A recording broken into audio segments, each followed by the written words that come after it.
guys, my name is Jasmine and this is my 1-year-old Julian. Hi, say hi. Hi. So, I'm up. Yeah, you're up. I'm gonna be putting him down for a nap, and today I have, oh, okay. Sorry about that. Today I am going to be talking about my son's birth. It was a crazy experience and I thought it was time I'd share the story.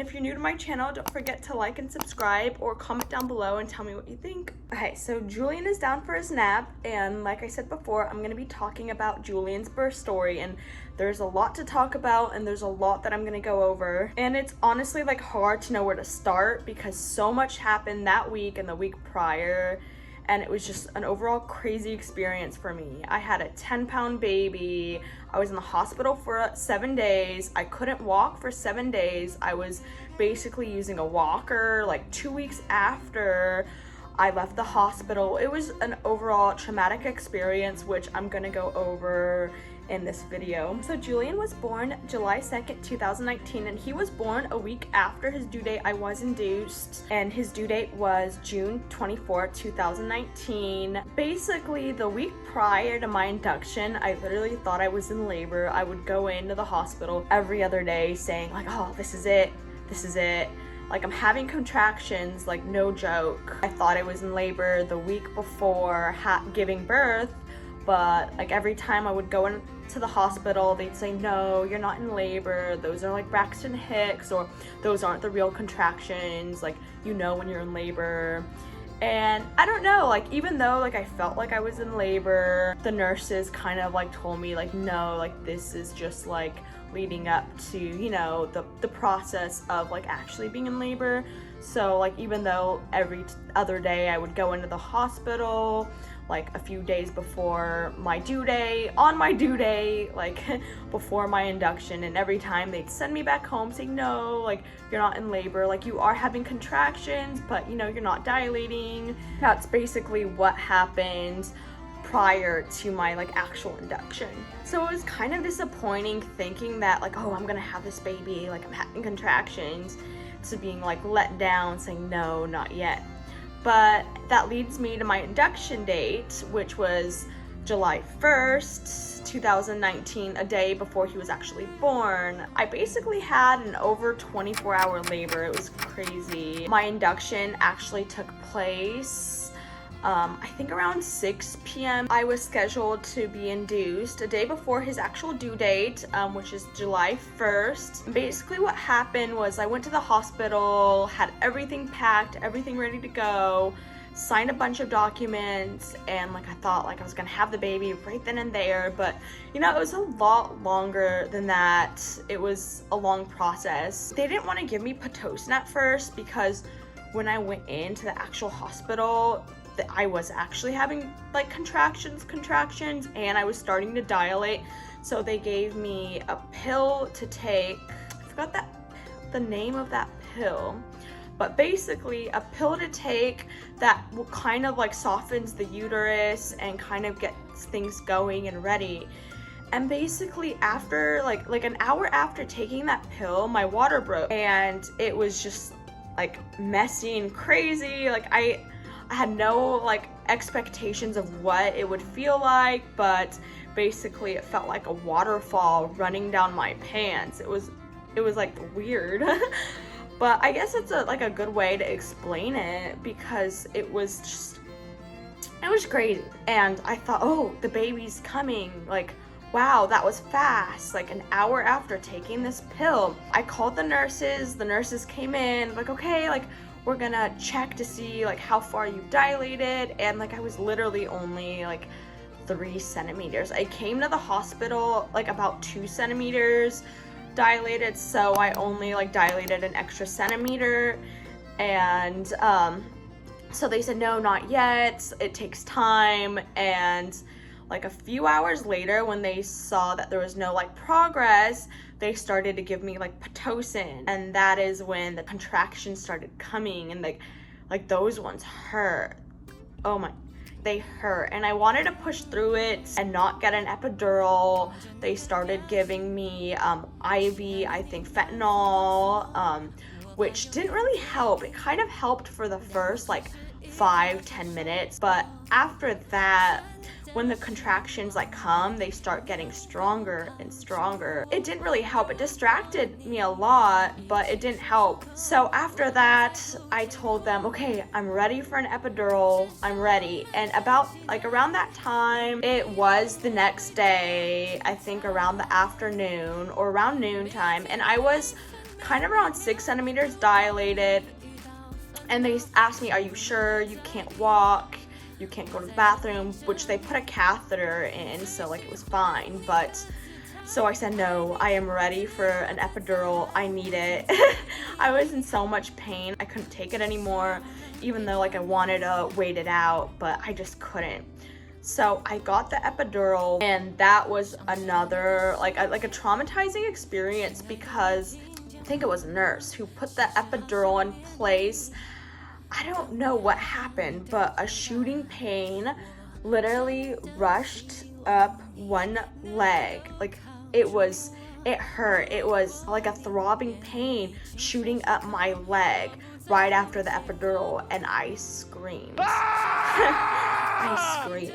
And the doctor came in and asked me if I was okay, and I had told him like what had happened, and they said, oh yeah, sometimes that can happen with an epidural. That is one of the complications, and they assured me that everything was going to be fine. So I had my epidural in place, but for some reason I was still feeling contractions. And that is not normal. You shouldn't be feeling contractions after an epidural. They say that, oh, you're not supposed to feel anything waist down, and that's what like my friends have all explained it. That's what like the doctor said, the nurse said. I had called the nurse in, and I told her like I was still in pain. And I promised her that like I'm not a baby. I don't just complain. I can tolerate a little pain, but I was still having like actual contractions, and they said like, oh, that is weird. So they gave me like a little morphine to see if it helped, like through the IV or like fentanyl or whatever they gave me before. And like I said, it helped for like a little bit, but I don't know, it didn't really help at all. Time went on, and I kept, trying to ignore the pain because I thought maybe, I'm just being a baby. So it was time. I was 9 centimeters dilated, and the nurse came in, and then she said, oh, like you're almost there. And that's when I started getting like harder contractions, and they hurt even with the epidural. So they called the other nurse back in to see what was going on with my epidural. And she said, oh, like everybody's anatomy is different, and maybe the epidural wasn't placed right. So they replaced my epidural, and it worked. I didn't feel anything, and I just felt great. I felt normal. I was happy. I said, finally, even though I was 9 centimeters dilated, I don't know, I think it was still worth them kind of fixing it, because I was in a lot of pain.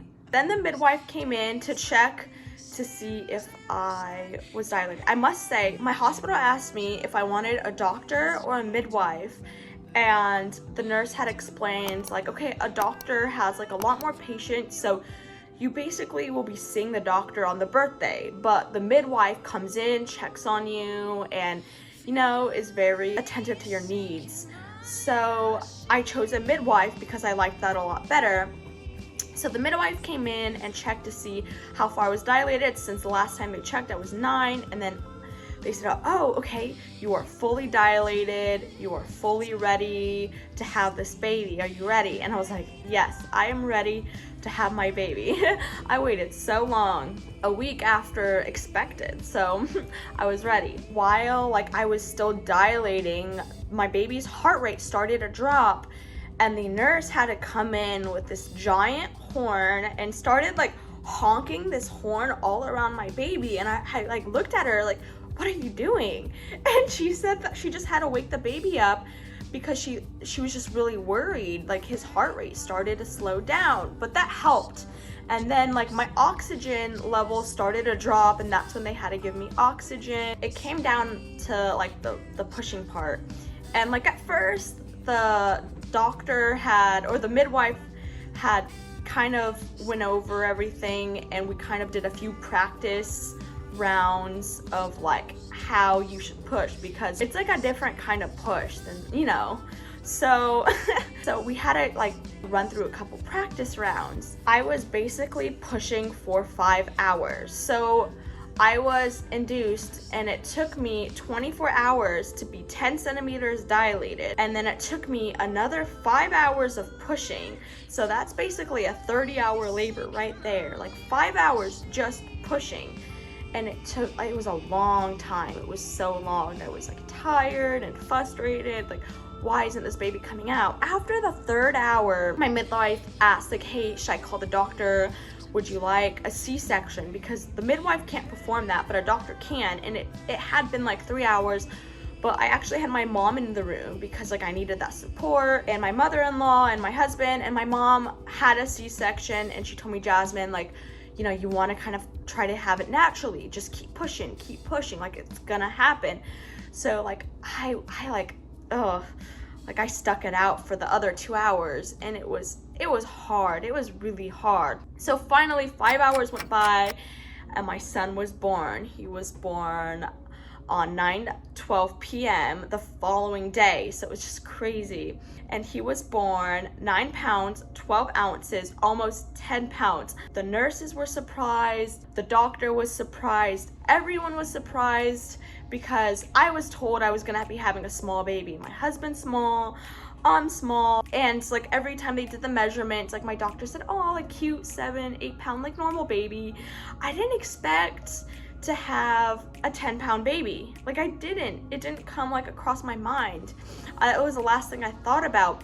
The last like 10 minutes before his actual birth, his head was out, and the midwife was so nervous because like his shoulder wasn't coming out.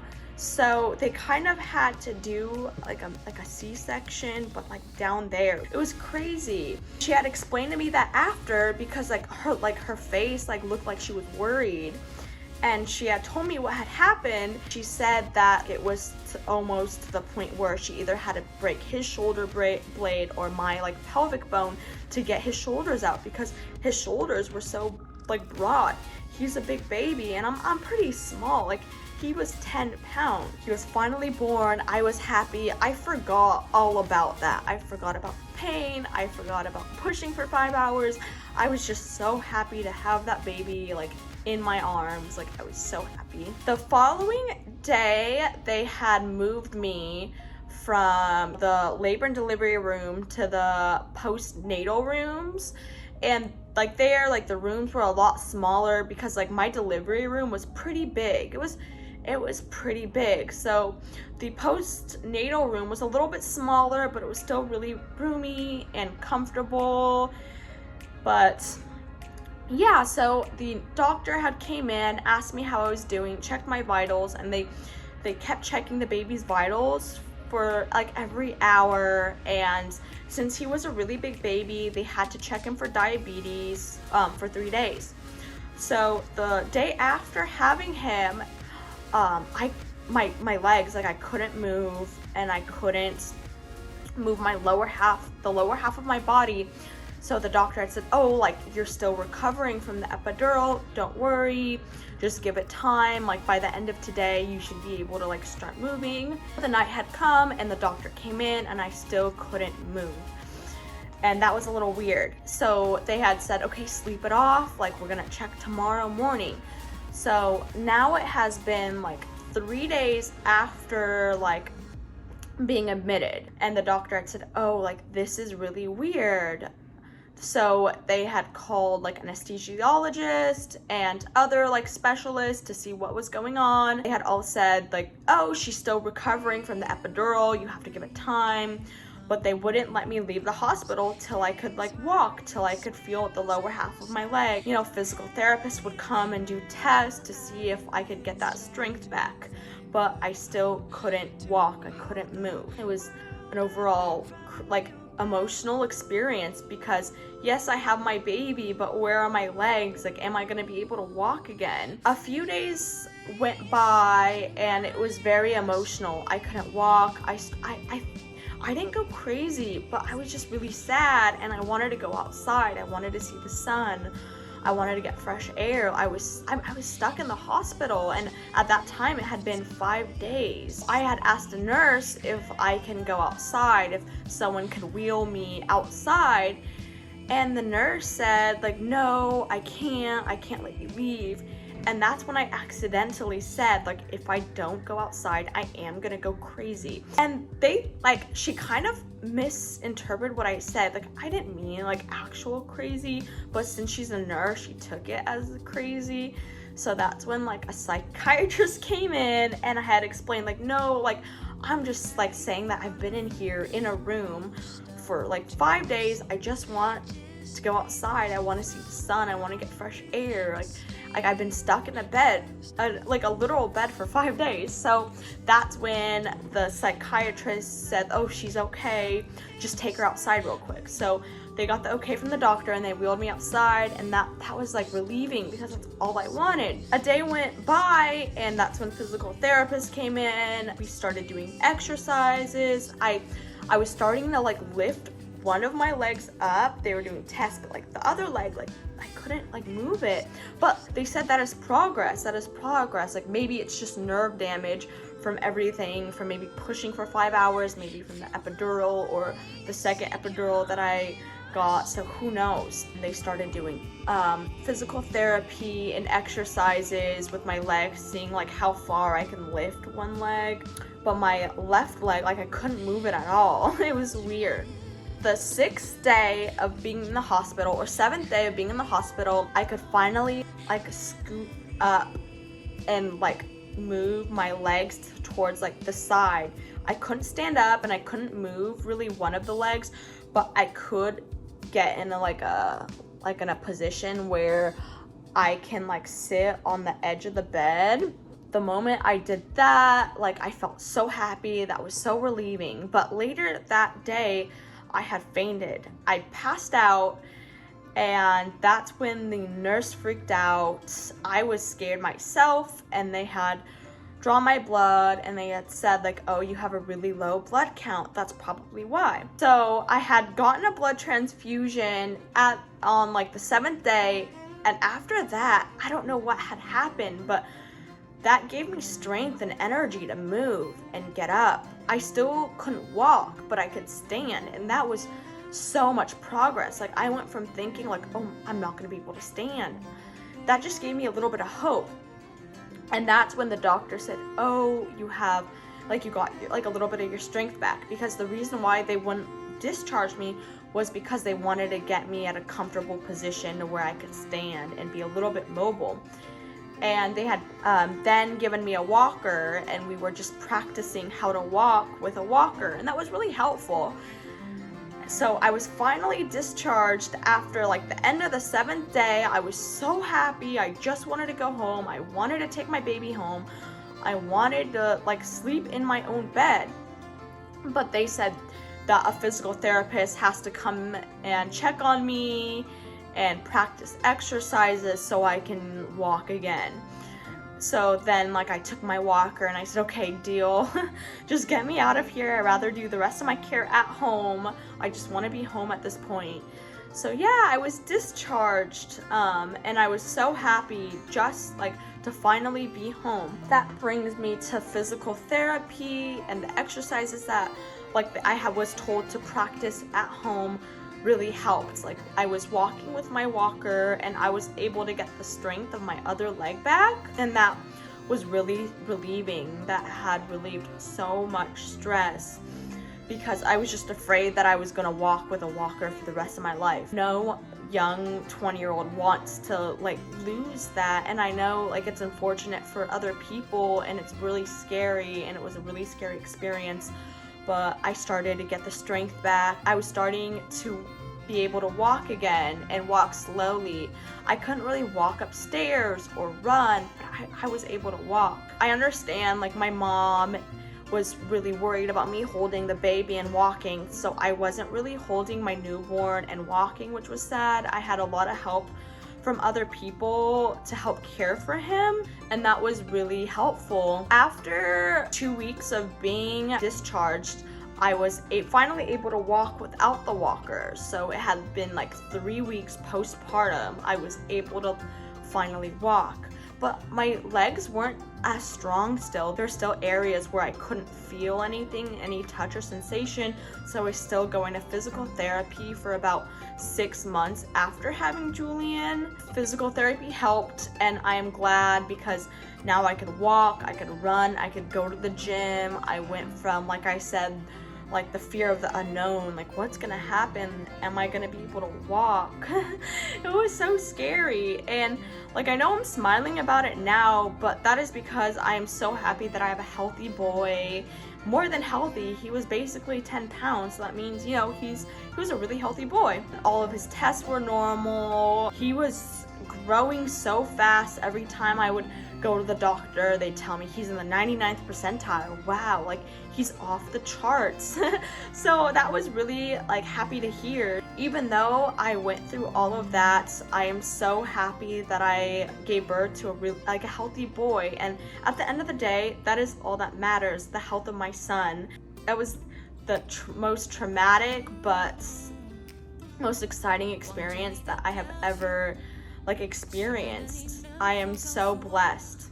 And I must say, if it wasn't for my mom, my mother-in-law, and my husband, I don't know what I'd do, because they were my support system. They were in the hospital holding my hand, telling me everything was gonna be okay, don't worry, don't stress, everything's gonna be okay. They reassured me. They helped care for my son when I was because it's weird, you know, you give birth to a son and you expect to change his first diaper, you expect to, you know, stand up and walk him and, you know, do every motherly thing you could think of. But I wasn't able to do that for a long time, and it was sad, but I'm so glad I had the help and all the resources that I had. So I hope you guys enjoyed my story. I know it was crazy and really really traumatic, I guess, but like I said, the outcome was worth it. You know, don't forget to like and subscribe and comment down below what you think, and if you have any questions or want to share your story, I would love to hear them. So yeah.